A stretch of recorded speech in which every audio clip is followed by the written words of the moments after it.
গত 2 তারিখে ধর্মতলার ওয়াই চ্যানেলে মমতা বন্দ্যোপাধ্যায়ের করা অভিযোগের বিরুদ্ধে এবার পুলিশে দায়ের হলো অভিযোগ। মমতা বন্দ্যোপাধ্যায় যে মন্তব্য করেছিলেন তার বিরুদ্ধে পুলিশে অভিযোগ দায়ের করেছেন এক আইনজীবী। শিলিগুড়ির সাইবার ক্রাইম থানায় এই অভিযোগ দায়ের করা হয়েছে। এই অভিযোগে বলা হয়েছে যে 2রা জুন ওয়াই চ্যানেলে ধর্নায় মমতা বন্দ্যোপাধ্যায়ের করা মন্তব্য দেশবিরোধী এবং উস্কানিমূলক। তার বিরুদ্ধে আইনানুগ ব্যবস্থা নেওয়া হোক, এই দাবি করছেন শিলিগুড়ির আইনজীবী। মমতা বন্দ্যোপাধ্যায়ের মন্তব্যে বাংলাদেশের সোশ্যাল সাইটে তোলপাড় পড়ে যায়।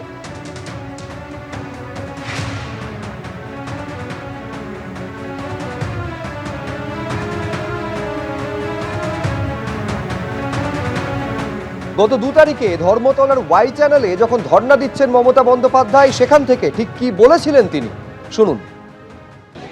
এনআইএর ভয় দেখাচ্ছেন, ইডির ভয় দেখাচ্ছেন, সিবিআই এর ভয় দেখাচ্ছেন। এই সিআইডি তো আমার আমলেও ছিল, তখন তো সিআইডি এইভাবে এফেক্টিভলি কাজ করতো না, অন্যায়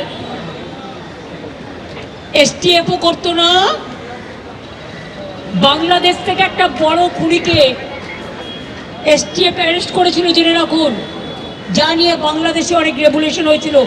অন্য দেশের কথা আমি বলছি না, আমার বলার অধিকার নেই, কিন্তু আমি যেটা বলছি পয়েন্টটা।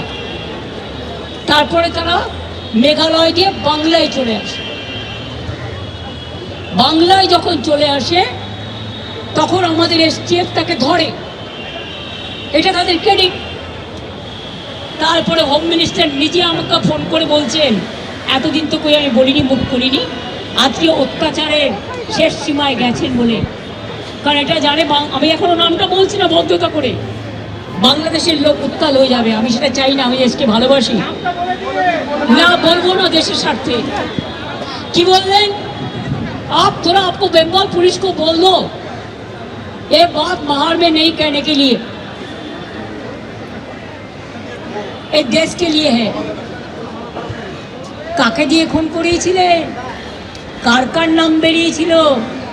আজ গভর্নমেন্ট চেঞ্জ হলেও মনে রাখবেন, আমি তো সবটাই জানি।